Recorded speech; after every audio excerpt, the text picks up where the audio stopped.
Good morning, afternoon, or evening, all of my outdoor adventurous friends. This is The Outdoor Gypsy, where I try and bring you the highest quality content that I can in as little of time as possible on backpacking all over the United States and North America. If you enjoy this video, go ahead, trample all over that like button down below, consider subscribing, and drop me a line if you have any questions. Stay tuned all the way until the very end of the video, where I will be sharing my thoughts, tips, tricks, things you may want to know before you go out on this hike. Without further ado, my girlfriend and our good friend Martha are going to be backpacking Waptus, Spade, Venus, and Pete Lakes here in the beautiful Alpine Lakes wilderness in Washington. Let's get some nature love.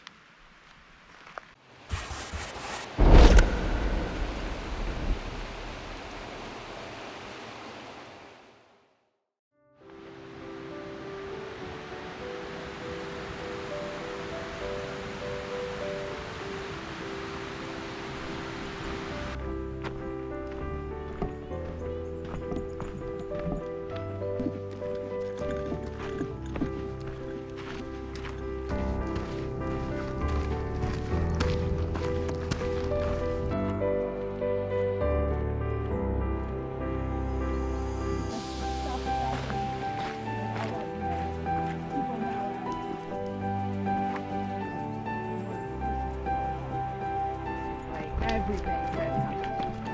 It's like, oh wow.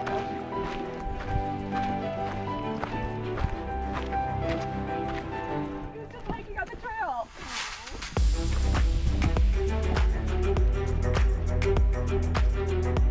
Or, yeah.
did it.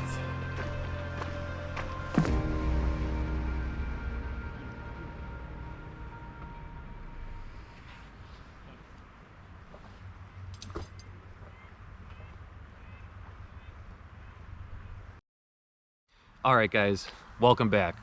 My apologies for having a little bit of a delay here bringing this video out to you. It's been several weeks now since we actually did this trip.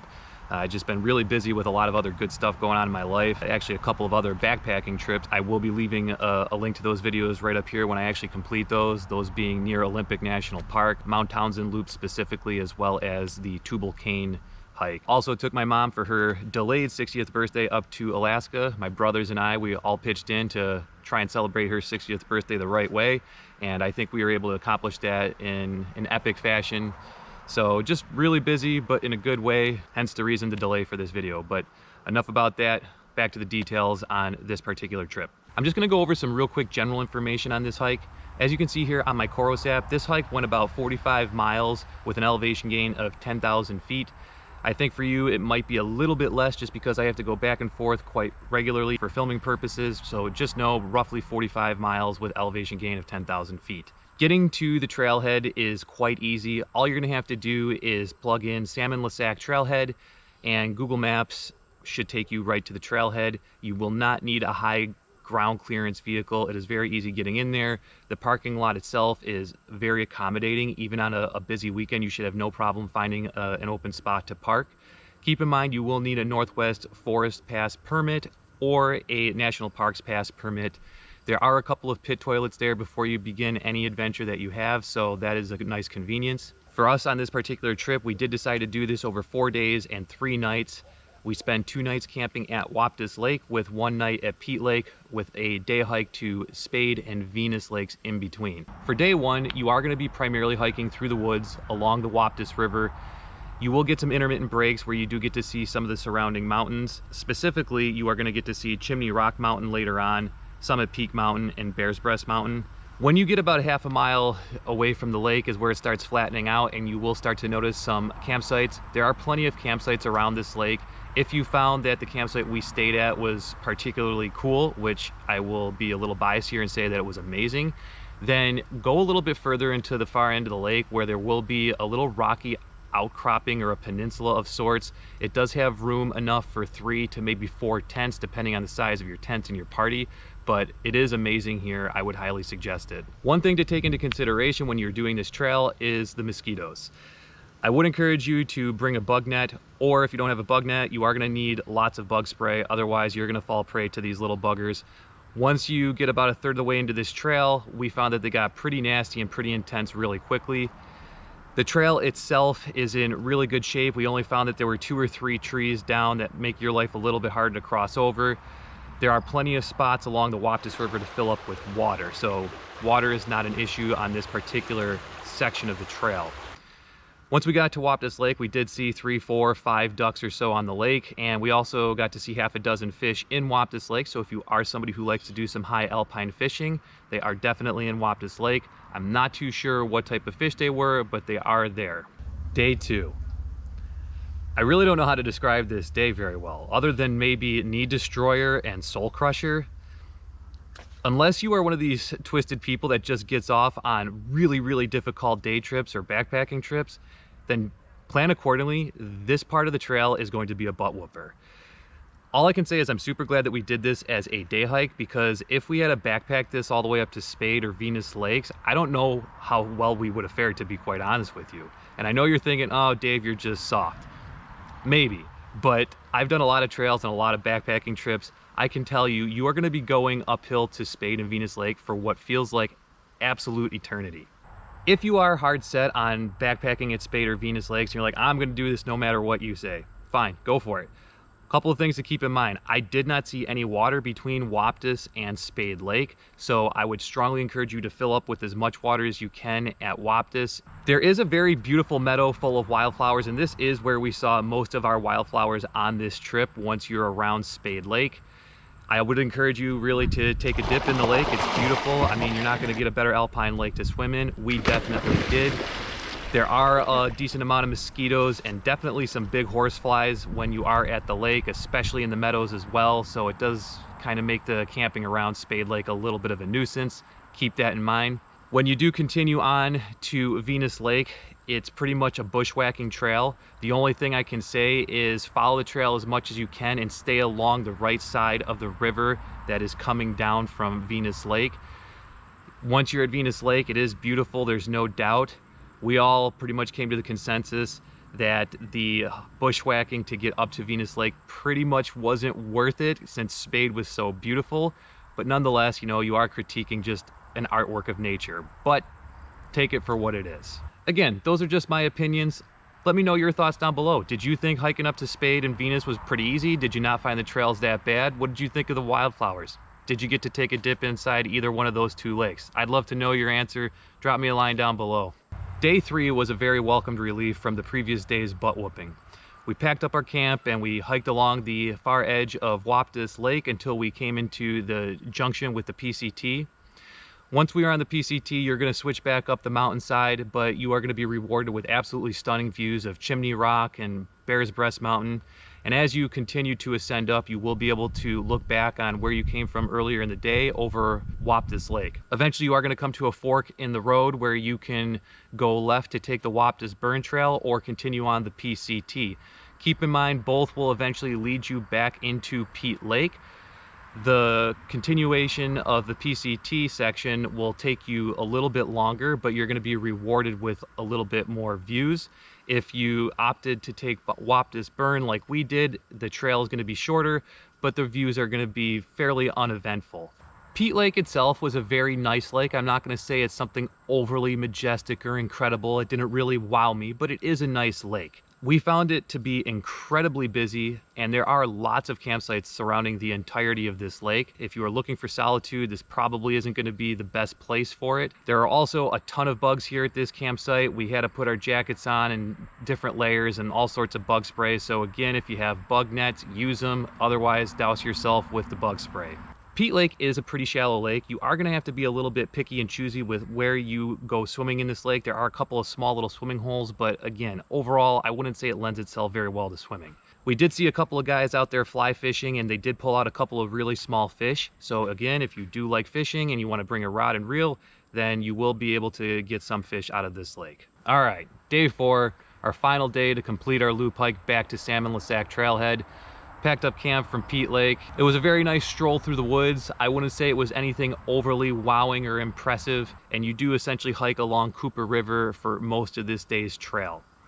The one thing I will say that stood out to me was the intensity of the mosquitoes between Pete Lake and Cooper Lake.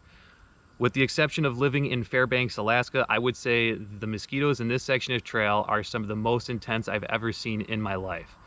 If you have a bug net, I would highly encourage you to bring it. Otherwise, bring tons of really good bug spray. I don't often make this recommendation, but maybe even consider DEET, because it's just going to save you a lot of itching and scratching later on. I think we all agreed on that the highlights of this trip had to be the wildflowers at the meadows near Spade Lake. We didn't get to see any real large game on this trip, much to our surprise. I thought we were going to see at least a deer or some bear or mountain goat, something. We really did not. With the exception of a few waterfowl and some fish, no real game to speak of. But the wildflowers in the meadows made up for it. Some of the wildflowers that we had seen were fireweed, Indian paintbrush, western columbine, monkshood, aster, lupine, hardhack, sagebrush, false dandelion, elephant face, huckleberry, thimbleberry, harebell, Henderson phlox, and a couple of others that I'm not too sure of that I will leave pictures for right here. The one major downside to this trip had to be the amount of mosquitoes. Barring again Fairbanks, Alaska, the mosquitoes here are super intense and relentless. It kind of weighs on the excitement and the fun of the trip after 4 days, but nonetheless, it was still a great trip. I would personally rank it a 7.5 out of 10. The only reason I took a little bit off of it is because of the amount of mosquitoes and in certain sections of the trail, just a ton of people. If you guys have some extra time at the end of this trip, stop in the town of Roslyn, specifically at the Roslyn Cafe, grab a bite to eat. We did for lunch, and I can't say enough good things about this place. From the atmosphere to the friendly customer service, and the food was just top notch. Try and support some local business where you can. All right, that does it for me for now for this trip. I am the Outdoor Gypsy. I'm signing off for now, but I will see you guys on the next adventure. Cheers.